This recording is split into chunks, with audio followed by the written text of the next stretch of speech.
నమస్తే welcome to Telugu రాజ్యం నేను విద్య బాలీవుడ్ ఇండస్ట్రీలో స్టార్ హీరోగా మంచి సక్సెస్ అందుకున్న షారుఖ్ ఖాన్ ప్రస్తుతం వరుస సినిమాల్లో నటిస్తూ కెరియర్ పరంగా ఎంతో బిజీగా ఉన్నారు. ఇండస్ట్రీలో బిజీగా గడుపుతున్న షారుఖ్ ఖాన్ ఇటీవల కాలంలో ఈయన సినిమాలను తెలుగులో కూడా విడుదల చేస్తున్నారు. ఇకపోతే తాజాగా షారుఖ్ ఖాన్ ఒక టాలీవుడ్ హీరోని బండబూతులు తిట్టినట్లు తెలుస్తోంది.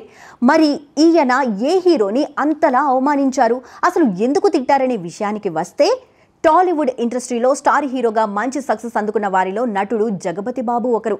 ఎన్నో అద్భుతమైన సినిమాల్లో నటించి ప్రేక్షకులను మెప్పించారు. ప్రస్తుతం జగపతి బాబు విలన్ పాత్రలో నటిస్తూ కెరియర్ పరంగా బిజీగా ఉన్న సంగతి తెలిసిందే.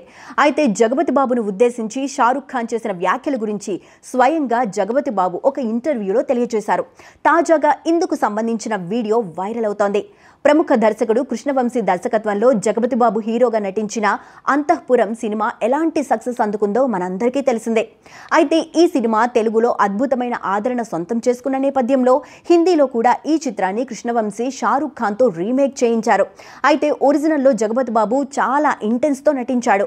అయితే షారుఖ్ ఖాన్ నటించేటప్పుడు జగపతి బాబు చేసిన సీన్ను చాలా క్షుణ్ణంగా పరిశీలించి మరీ యాక్టింగ్ చేశారట. ఇక లాస్ట్లో జగపతి బాబు చనిపోయే ముందు ఒక చిన్న ఎక్స్ప్రెషన్ అయితే ఇస్తాడు. షారుఖ్ ఖాన్ ఎంత ట్రై చేసినా ఆ ఎక్స్ప్రెషన్ అంత పర్ఫెక్ట్ గా ఇవ్వలేదట. దాదాపు అదొక సీన్ చేయడానికి 15 టేకుల వరకు షారుఖ్ ఖాన్ తీసుకున్నారట. అయినా సరిగా రాకపోవడంతో ఆ బాస్టర్డ్ చాలా అద్భుతంగా చేశాడు అంటూ కృష్ణవంశీతో షారుఖ్ ఖాన్ చెప్పారట. ఇదే విషయం జగపతి బాబు దగ్గర కృష్ణవంశీ చెప్పడంతో ఆయన నన్ను తిట్టినట్లు కాదు, నన్ను ప్రశంసించినట్లు ఫీల్ అయ్యానని జగపతి బాబు తెలియజేశారు. షారుఖ్ తన నటన గురించి అలా మాట్లాడారు అంటే నిజంగా గర్వించదగ్గ విషయమే కదా అంటూ జగపతి బాబు చేసిన ఈ వ్యాఖ్యలు ప్రస్తుతం వైరల్ అవుతున్నాయి.